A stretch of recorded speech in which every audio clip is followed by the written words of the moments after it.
দেবলীনা দত্ত মহাশয়কে অনুরোধ করছি মঞ্চে এসে ওনার মূল্যবান বক্তব্য রাখার জন্য। একদম ফেমিনিস্ট ভাববেন না, আমি ফেমিনিস্ট নই, আমি ফেমিনিজমের বিরোধিতা করি, সেটা আমি এক্ষুনি আসবো, আপনারা বুঝতে পারবেন আমি এটা কেন বলছি। কিন্তু আমি বলছি যারা হোম মেকার, যারা গৃহিণী, তারা প্রতিবাদটা একটু বাড়ি থেকে শুরু করুন। যদি আপনার বাড়িতে থ্রেড কালচার বিরাজমান হয় এবং আপনার বাড়ির ওয়ার্ক কন্ডিশন যদি ফেভারেবল না হয়, তাহলে থ্রেড কালচারটা ওখানেই বন্ধ করে দিন, তাহলেই তার প্রতিফলন কিন্তু সমাজের মুখে পাওয়া যাবে। খুব গুরুত্বপূর্ণ একটা কথা, আমরা এই যে লড়াইটা করছি, এরকম একটা ফেমিনিস্ট ধারণা ছড়িয়ে দেওয়া হচ্ছে, এই কথাটা যেটা আমি এই মুহূর্তে বলছি এটা খুব গুরুত্বপূর্ণ। আমি তো অভিনয় জগতের মানুষ, মাউথ পাবলিসিটিতে খুব বিশ্বাস করি, তাই আমার বক্তব্য হচ্ছে এই কথাটা আমরা যদি মুখে মুখে বারবার সবাইকে বারবার বলি এবং আমাদের সোশ্যাল হ্যান্ডেলগুলোতে যদি বারবার লিখি, সেটা হচ্ছে জবরদস্তি এই ঘটনাটাকে, তিলোত্তমার ঘটনাটাকে একটা ফেমিনিস্ট অ্যাঙ্গেল দেওয়া হচ্ছে, যেটা আমি ঘোর বিরোধিতা করছি। এবং সেই ফেমিনিস্ট অ্যাঙ্গেলটা হলো রেপ অ্যান্ড মার্ডার, ভুল, মিথ্যে কথা। এটা হচ্ছে murder and rape, to be specific murder and রেপও নয়, নেক্রোফিলিক অ্যাটাক।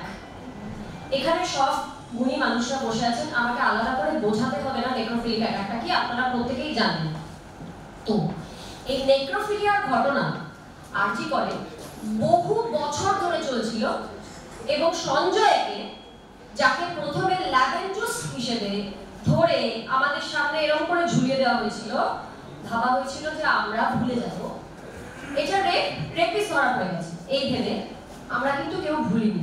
কারণ এতদিনে আমরা সবাই জেনে গেছি যে এটা আগে একটা মার্ডার, তারপরে একটা নেক্রোফিলিক অ্যাটাক। 48 ঘন্টার মধ্যে সঞ্জয়কে ধরে ফেলা হয়েছিল, এটা আমাদের এখানকার পুলিশ করে ফেলেছিল। যদি তাই হয়, 48 ঘন্টার মধ্যে যদি নেক্রোফিলিক অ্যাটাকটা যিনি করেছিলেন তাকে ধরেই ফেলা হয়, তাহলে তার আগে যারা খুন করেছিল তাদেরকে ধরার জন্য সিবিআই এর হাতে কেস কেন তুলে দিতে হলো? এই প্রশ্নটা আমাদের করতে হবে। নেক্রোফিলিক পেশেন্টকে ধরার ব্যাপারে এত তৎপর, তার আগে যারা খুনটা করলো তাদেরকে ধরার ব্যাপারে একেবারে অক্ষম, সিবিআই এর হাতে কেস তুলে দিতে হলো। গুণীজনরা বলছেন পুলিশ ইন্টেলিজেন্স নাকি ফেল করেছে, আমার কথা নয়, গুণী মানুষদের কথা বলছি, তারা বলছেন যে পুলিশ ইন্টেলিজেন্স নাকি ফেল করেছে। অথচ তারপর কোন স্লোগান তুললে আমাদের দিকে ধেয়ে আসছে কোটি কোটি শত শত তীর। আপনারাই তো বলছেন পুলিশ ইন্টেলিজেন্স ফেল করেছে, আমি বিশ্বাস করি না ফেল করেছে। তার কারণ আমার ব্যক্তিগতভাবে চেনা যারা বহু পুলিশের ব্যক্তি রয়েছেন যারা ভীষণ তৎপর, যারা সাংঘাতিক ইন্টেলিজেন্ট, তাদের কাছে গেলেই এফআইআরটা সঙ্গে সঙ্গে লজ হয়ে যায়, কিন্তু তারা না ব্যতিক্রম, সংখ্যালঘু, এইটা হচ্ছে মুশকিল। তাই আমরা যখন স্লোগান দিচ্ছি তখন আমরা যেটা মেজরিটি সেটা নিয়ে দিচ্ছি স্লোগান, তাই যারা ওই স্লোগানের মধ্যে পড়েন না তাদের কিন্তু গায়ে লাগছে না। দেখবেন গায়ে তাদেরই লেগে যাচ্ছে যাদের ক্ষেত্রে আমাদের বলতেই হবে যে আপনাদের কেন গায়ে লাগছে। অরিজিৎ সিং এর কথা ধার করে বলতে হয়, ঠাকুর ঘরে কে, আমি তো কলা খাইনি।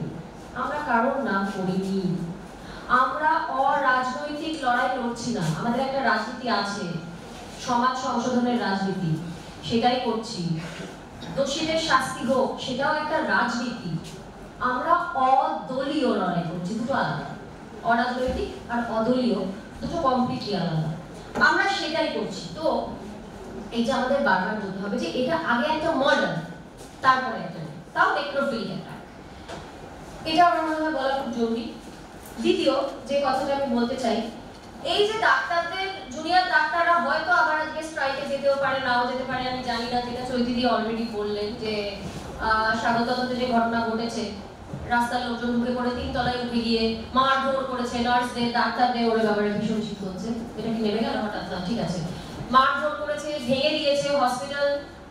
আপনার এখানে অনেক বাবা মায়েরা বসে আছেন, আপনার সন্তানটি তার পড়াশোনার জায়গায় বা তার ওয়ার্ক প্লেসে যদি এরকম ঘটনা ঘটতো, যখন তখন লোকজন ঢুকে পড়ে, মারধর করে, ছেলেরা মেয়েদের গায়ে হাত দেয়, তারপরে খুন হয়ে যায় একটা দুম করে, আপনারা পাঠাতেন আপনাদের ছেলেমেয়েদের? আমি সত্যি জানতে চাইছি, আপনারা পাঠাতেন? নিরাপদ বোধ করতেন? এটাও আমাদের একটু জোর গলায় বলতে হবে। ডাক্তাররা কি মানুষ না? মানে অন্য গ্রহের কিছু? আরেকটা ন্যারেটিভ ছড়াচ্ছে, সেটা হচ্ছে ডাক্তাররা লড়ছেন, তার পাশে আমরা আম জনতা গিয়ে দাঁড়াচ্ছি, নাগরিকরা ডাক্তারদের পাশে গিয়ে দাঁড়াচ্ছে। আমি বলছি ডাক্তারদের ভোটার কার্ড নেই? আছে তো। তাহলে ডাক্তাররা নাগরিক নয়? ওরা কি মার্স থেকে এসেছে, ইউরেনাস থেকে এসেছে, প্লুটো থেকে এসেছে? আসেনি তো। ওরা তো নাগরিক, পশ্চিমবঙ্গের নাগরিক। তাহলে ডাক্তারদের পাশে গিয়ে নাগরিকরা দাঁড়াচ্ছে, এই ন্যারেটিভটা কেন দেওয়া হচ্ছে? ডাক্তাররাও নাগরিক, আমরাও নাগরিক। ওরা আন্দোলন শুধু যদি করে সেটাও নাগরিকদের আন্দোলন, আমরা পাশে গিয়ে দাঁড়ালে সেটাও নাগরিকদের আন্দোলন। প্রথম দিন থেকে নাগরিক আন্দোলনই ছিল, এখনো নাগরিক আন্দোলন, আগামী দিনেও নাগরিক আন্দোলনই থাকবে। কাজে এই ন্যারেটিভটা যখনই হবে আমাদের একটু প্রতিবাদ করে বলতে হবে যে না, আমরা কেউ ডাক্তারদের পাশে গিয়ে দাঁড়াচ্ছি না, ওরাও নাগরিক আমরাও নাগরিক, এটা নাগরিক আন্দোলন হচ্ছে। অন্য যে কোনো জায়গায় স্যাংশন ভ্যাকেন্সি থাকা ভাবুন, আর হসপিটালে স্যাংশন ভ্যাকেন্সি থাকা ডেঞ্জারাস ব্যাপার। একজন নার্স 5 জন পেশেন্টের দায়িত্ব নেবেন কি করে? এটা তো সম্ভব না। কাজে হসপিটালে স্যাংশন ভ্যাকেন্সিটা হচ্ছে সবথেকে ডেঞ্জারাস ব্যাপার। সেই ভ্যাকেন্সিগুলো যদি ভরে যায় তাহলেই তো আমাদের আর ছাত্রছাত্রীদের উপর ভরসা করতে হয় না। আর ছাত্রছাত্রীরা স্ট্রাইকে চলে গেলে যদি জনে জনে মানুষ মারা যায়, তাহলে পশ্চিমবঙ্গের স্বাস্থ্য ব্যবস্থার যে কঙ্কালসার অবস্থা, সেটা কি আমাদের চোখের সামনে স্পষ্ট হয়ে যাচ্ছে না? তাহলে আমরা ছাত্রছাত্রীদের কাজে ফিরতে বলবো, না পশ্চিমবঙ্গের স্বাস্থ্য ব্যবস্থার যে কঙ্কালসার অবস্থা সেটা উন্নতি ঘটানো নিয়ে আওয়াজ তুলবো? কোনটা? নিশ্চয়ই দ্বিতীয়টা। এটা নিয়েও আমাদের একটু কথা বলতে হবে। ওরা ভলান্টারি সার্ভিস করে, স্টাইপেন্ড পায়। আমি আগের দিন একদিন স্বাস্থ্য ভবনের বাইরে স্লোগান দিতে বলছিলাম যে ডাক্তারদের জুনিয়র ডাক্তারদের বিরুদ্ধে যারা কথা বলছেন তারা জেনে রাখুন যে ওরা কিন্তু কোনো মাইনে সরকারের কাছ থেকে পায়নি। সব বলছিলাম, তখন পেছন থেকে আমাকে একজন টোকা মেরে বলছে, ছাত্র একজন বলছে যে দিদি আমরা কিন্তু স্টাইপেন্ড পাই, আমরা কিন্তু স্টাইপেন্ড পাই। ওরা এত সৎ, ওরা চাইছে যে আমি যেন বলি যে ওরা কিন্তু স্টাইপেন্ড পায়। এই সৎ মানুষগুলোর লড়াইতে খোঁচা দিচ্ছে বহু মানুষ, খাওয়া দাওয়া।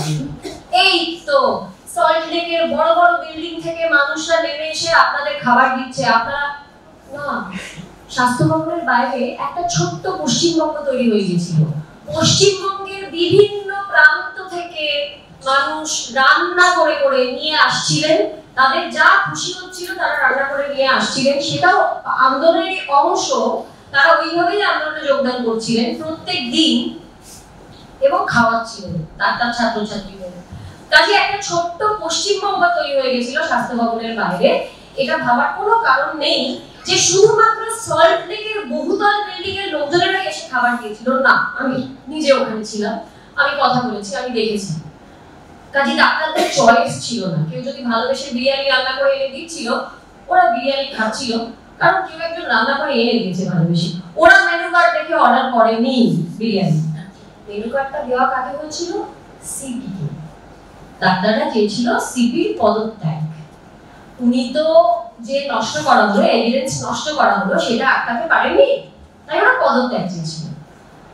আমরা পদত্যাগের পর, সিপি কে সরানোর পর একটা মেনু কার্ড ওনার হাতে ধরিয়ে দিয়েছিলাম। আপনি চাইনিজ খাবেন, না ইন্ডিয়ান খাবেন, না থাই খাবেন, না কন্টিনেন্টাল খাবেন, কি খাবেন বলুন?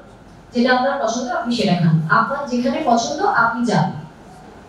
এইটা আমরা দেখতে পেয়েছি আর কি। মেনু কার্ড ডাক্তারদেরকে ধরিয়ে দেওয়া হয়নি, ওনাকে ধরিয়ে দেওয়া হয়েছিল। তো বিষয়টা হচ্ছে যে আপনারা খাবার নিয়ে বারবার খোঁটা দিচ্ছেন, তাহলে কি আপনারা এইটা বলছেন যে ডাক্তাররা অনশনে ডাক্তাররা কিন্তু একবার বলেনি যে আমরা অনশন করছি, ওরা বলেছে আমরা প্রতিবাদ করছি, আমরা অবস্থান করছি, আমরা অনশন করছি, এই কথা কিন্তু একবার বলেনি। আপনারা কি ওদের ঠেলছেন অনশনের দিকে দিতে? ঠেলবেন না, কারণ সেটা ওরা করলে মুশকিল হয়ে যাবে। ওরা যে পরিমাণ সৎ, তাতে ওরা যদি অনশন করে, ওরা কিন্তু অনশনই করবে।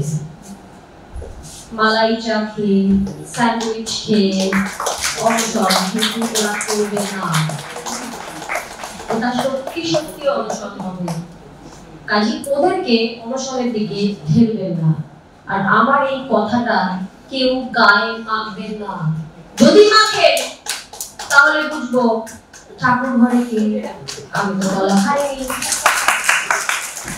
তাই জন্য বলে দিলাম কেউ গায়ে মাখবে না। এই একটা ন্যারেটিভ। আরেকটা হচ্ছে অনেকের কাছে না এই ছবিটা পরিষ্কার নয় যে ডাক্তাররা যেদিন কথা বলতে গিয়ে ফিরে এলেন সেদিন কি ঘটেছিল। আমি প্রচুর গুণী মানুষকে দেখছি এই বক্তব্য রাখতে যে ডাক্তারদের ভীষণ ঔদ্ধত্য ছাত্রছাত্রীদের, ওদের জন্য 3-3.5 ঘন্টা বসে থাকা হয়েছিল, তারপরে ওরা ফিরে গেল, ওদের জেদ ওরা বজায় রাখলো, ওরা রেকর্ডিং ছাড়া। আমি বলি সত্যিটা কি, আমি ছিলাম তো ওদের সঙ্গে এবং ওদের কথাটাই সত্যি। তার কারণ হচ্ছে ওরা বাইরে দাঁড়িয়েছিল, বৃষ্টিতে ভিজছিল, ক্যামেরা ওদের সামনে ছিল, কাজে ওদের মিথ্যে বলার কোনো জায়গা নেই। নিশ্চিতভাবে ওরা লাইভ টেলিকাস্ট প্রথমে চেয়েছিল, সেটা মানা হয়নি, ওরা রাজি হয়ে গেছিল। আচ্ছা ঠিক আছে, তাহলে ভিডিও রেকর্ডিং হোক দুপক্ষে। ভিডিও রেকর্ডিং এর কথাটা মানেনি ওরা এই কারণে, কারণ বলা হয়েছিল ভিডিও রেকর্ডিং করার পর যতদিন সুপ্রিম কোর্টে কেস চলবে ততদিন ভিডিও রেকর্ডিং আমরা হ্যান্ড ওভার করতে পারবো না। মানে বুঝতে পারছেন কত মাস পেরিয়ে যাওয়ার পর ভিডিও রেকর্ডিং পাবে, তার কোনো সীমা পরিসীমা নেই। সেই জন্য ওরা ভিডিও রেকর্ডিং না করেছিল, ঠিক করেছিল নিশ্চয়ই, তাতে ওরা রাজি হয়ে গেছিল। বলা হয়েছিল মিনিটস লেখা হবে, তাতেও ওরা রাজি হয়ে গেছিল। যারা বলছেন যে রাজি হয়নি তারা মিথ্যে কথা বলছেন। মিনিটস লেখাতে ওরা রাজি হয়ে গেছিল, কিন্তু মিনিটস লিখতে ওরা রাজি হবে কিনা সেই সিদ্ধান্ত নিতে ওরা 10টা মিনিট সময় নিয়েছিল। 10টা মিনিট, 35 দিন বসে থাকার পর, রাস্তায় বসে থাকার পর ওরা 10 মিনিট সময় নিয়েছিল এই সিদ্ধান্ত নিতে। সেই 10 মিনিট সময়টা নিয়েছে বলে ওদেরকে এসে বলা হয়েছিল আবার 3 ঘন্টা বসে তোমরা চলে যাও, আর কথা হবে না। এটাই সত্যি, ডাক্তাররা সবাইকেই হ্যাঁ বলেছিল, শুধু একটা বিষয় ওরা না বলেছিল, সেটা হচ্ছে চা। এসব চা খেয়ে যাও, বলছিল না খাও না। ওরা চা খেতে যায়নি তো, ওরা আলোচনা করতে গিয়েছিল। তো এই একটা ব্যাপারেই ওরা না বলেছিল। আর আমরা সব ছিলাম তো, আপনারা সবাই ছিলেন তো, ওদেরকে সময় সময় চা দেওয়ার জন্য। ওদের ওখানে গিয়ে চা খাওয়ার দরকার ছিল না।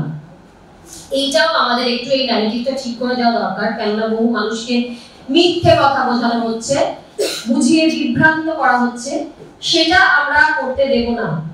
আরেকটা জরুরি কথা আমাদের বলা দরকার, এই রেপটাকে আমরা যত বেশি হাইলাইট করব তত বেশি আমরা জাস্টিস থেকে দূরে সরে যাব। নিশ্চয়ই রেপের বিরুদ্ধে আমাদের লড়াই আছে, কিন্তু এই পার্টিকুলার ঘটনাটা রেপ নয়, এটা মার্ডার।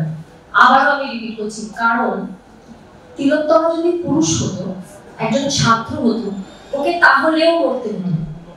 এটা আমাদের বারবার বলতে হবে। হয়তো তারপরে নেক্রোফিলিক অ্যাটাকটা হতো না, বলা যায় না, হতে পারে।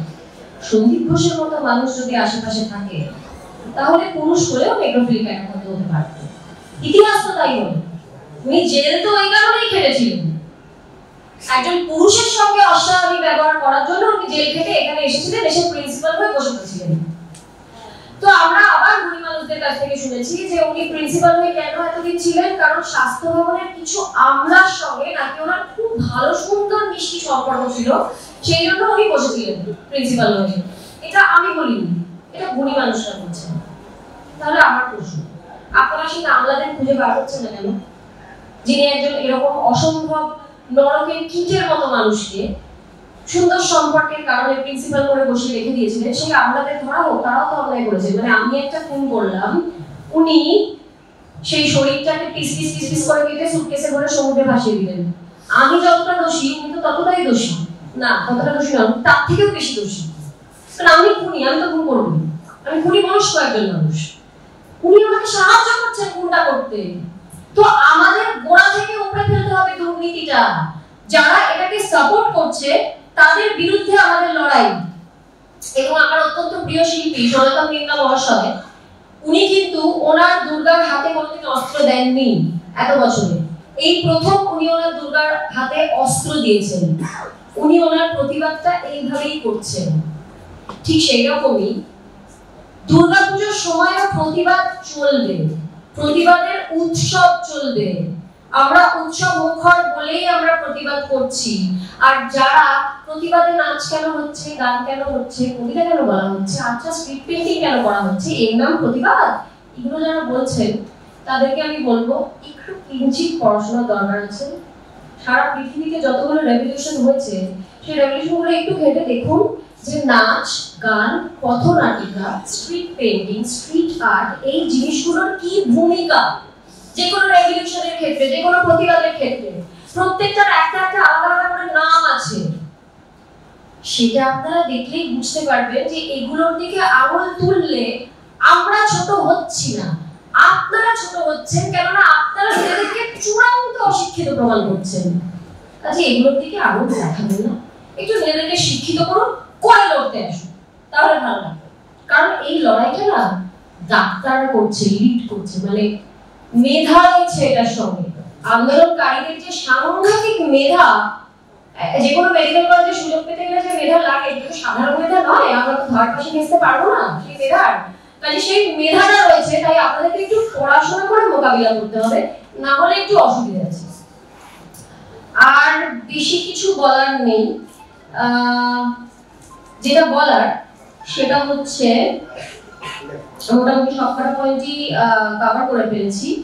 তো এখন যেটা হচ্ছে, যেটা একটু আগে চৈতিদি বললেন আর কি, বিগ ব্রাদার ইজ ওয়াচিং বলে একটা শো আছে না ইংরেজিতে, যেটা নাকি বাংলাটা বা হিন্দিটা হচ্ছে বিগ বস ইজ ওয়াচিং। তো ওই রকম একটা ফতোয়া জারি করা হয়েছে আমাদের কয়েকজনের বিরুদ্ধে। আমি একটু সেটা আপনাদের বলে দিতে চাই, কেননা এটা না ঘুরছে, তাই আপনারা একটু শুনুন। এটা বলেই আমি শেষ করব। এই ফতোয়াটা হচ্ছে, এটা পোস্ট হয়েছে, আমি লেখক নই, আমার স্লোগানকে খুব সুপরিকল্পিতভাবে ভাইরাল করা হয়েছে, এমন ভাবে যেন মনে হচ্ছে আমি স্লোগানের কপিরাইট হাতে নিয়ে বসে আছি। আরে গোটা পশ্চিমবঙ্গ একই স্লোগান দিচ্ছে, আমারটা ভাইরাল করে কি হবে? হ্যাঁ, আপনাদের একটু ভিউজ আর লাইকস হতে পারবে, কিন্তু এর বেশি কিছু হবে না। গোটা পশ্চিমবঙ্গ যে স্লোগান দিচ্ছে, আমিও সেই স্লোগানই দিচ্ছি। তো এটা পোস্ট হয়েছে, কাজে আবার এটার কপিরাইট আমাকে দিয়ে দেবেন না, কারণ আমার লেখা জিনিসের নিশ্চয়ই আমি নিজের নামটা ঢোকাবো না, তাই না? তো লেখা রয়েছে অনেক তৃণমূল নেতা ও জনপ্রতিনিধি বিভিন্ন পুজোর সাথে যুক্ত। মন দিয়ে শুনবেন। সেই সমস্ত পুজো কমিটিগুলোকে অনুরোধ, যারা আমাদের প্রিয় নেত্রীকে অপমান করেছেন, দিদির সরকারকে অন্যায়ভাবে ফেলে দেবার চেষ্টা করেছেন, সেই সমস্ত মানুষকে নিজেদের পুজোতে উদ্বোধন বা কোন রকম অনুষ্ঠান করতে ডাকবেন না।